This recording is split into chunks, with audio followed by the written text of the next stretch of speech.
So we're starting the one and only Ivan again. And we are starting on page 123, and we're going to go back a little bit to the Grunt and start off where we find out where Ivan is from. I was born in a place humans call Central Africa, in a dense rainforest so beautiful no crayons could ever do it justice. Gorillas don't name their newborns right away the way humans do. We get to know our babies first. We wait to see hints of what might yet be. When they saw how much she loved to chase me around the forest, my parents decided on my twin sister's name, Tag. Oh, how I loved to play tag with my sister. She was nimble, but when I got too close, she would leap onto my unsuspecting father. Then I would join her, and we would bounce on that tolerant belly until she gave us the grunt, the rooting pig sound that meant enough. The game never got old, although my father might have disagreed. It didn't take long for my parents to find my name. All day long, every day, I made pictures. I drew on rocks and bark and my poor mother's back. I used the sap from leaves. I used the juice from fruit. But mostly, I used mud. And that is why they called me Mud. To a human, mud might not sound like much, but to me, it was everything. Protector. My family, which humans called a troop, was just like any other gorilla family. There were 10 of us: my father, the silverback, my mother, and 3 other adult females, a juvenile male called a blackback, and 2 other young gorillas. Tag and I were the babies of the group. We squabbled now and then, as families will, but my father knew how to keep us in line with a simple scowl. And for the most part, we were happy to do what we were meant to do, to feed and forage and nap and play. My father was a master at leading us to the ripest fruit for our morning feast and the finest branches for our night nests. He was everything a silverback is meant to be: a guide, a teacher, and a protector. And nobody could chest beat like my father. Gorilla babies and elephant babies and human babies are not so different, except that a gorilla gets to spend the day riding on his mother's back like a cowboy on a horse. It's a pretty great system from the baby's point of view.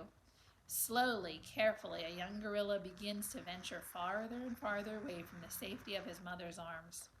He learns the skills he will need as an adult: how to make a nest of branches and weave them tightly so they will not fall apart in the middle of the night, how to beat your chest and cup your palms to amplify the sound, how to go vining from tree to tree, don't let go, how to be kind, be strong, and be loyal. Growing up gorilla is just like any other kind of growing up. You make mistakes, you play, you learn, and you do it all over again. It was, for a while, a perfect life.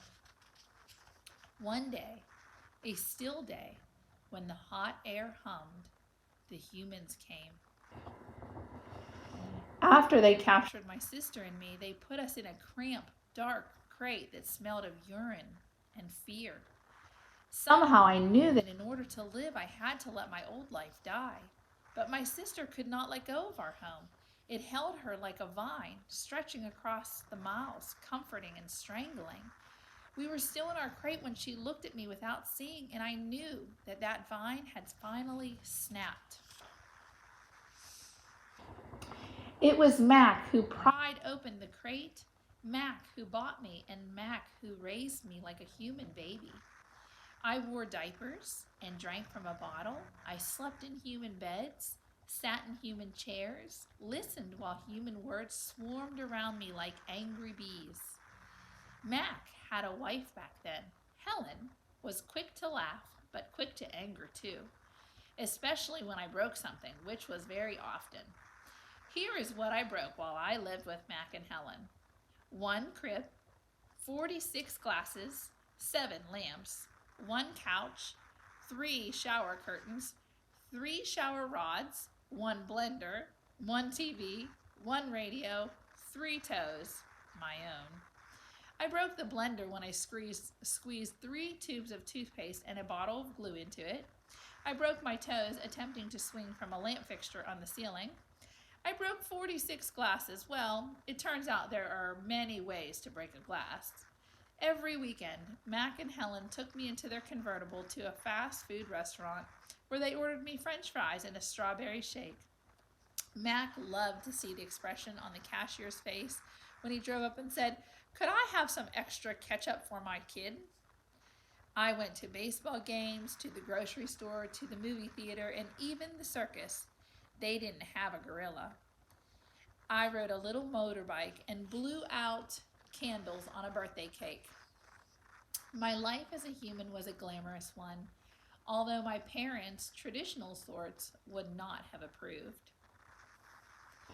In my new life as a human, I was well tended. I ate lettuce with leaves with Thousand Island dressing, and caramel apples, and popcorn with butter. My belly ballooned. But hunger, like food, comes in many shapes and colors. At night, lying alone in my poo pajamas, I felt hungry for the skilled touch of a grooming friend, for the cheerful grunts of a play fight, for the easy safety of my nearby troop foraging through shadows. Remembering what happened to Tag, I told myself, don't think about the jungle. Still, sometimes I lay awake wishing for the warmth of another just like me, asleep in the night nest of tender prayer plant leaves. I liked having sips of soda poured into my mouth like a bubbling waterfall, but every now and then I longed to search for the tender stalk of an arrowroot, to feel the tease of a mango just out of my reach. One day, Helen came home with something large and flat wrapped in brown paper. "Look what I bought today," she said excitedly as she tore off the paper.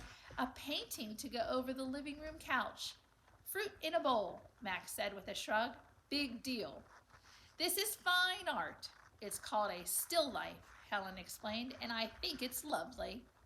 I dashed over to examine the painting, marveling at the shapes and sizes.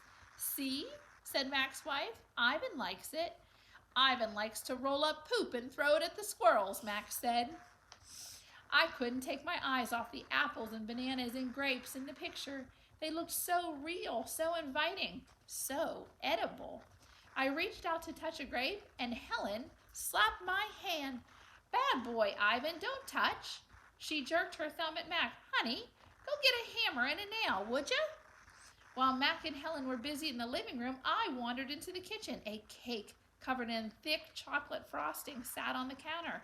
I like cake. I actually love it, in fact, but it wasn't eating. But I wasn't eating. I wasn't thinking about it. It was painting. The frosting peaked and dipped like waves on a tiny pond. It looked rich and gooey, dark and smooth. It looked like mud. I scooped up a handful of the frosting. I scooped up another. I headed for the refrigerator door. It was perfect, an empty white waiting canvas.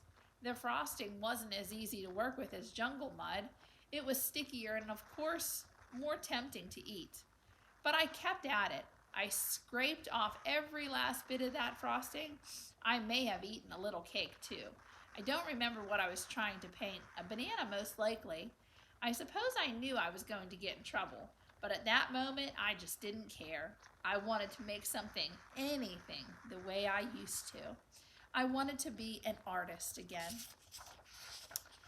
Okay. Punishment. I soon learned that humans can screech even louder than monkeys. After that, I was never allowed in the kitchen again. Okay, we're stopping right there, and we're stopping on page 139, and we will continue right here.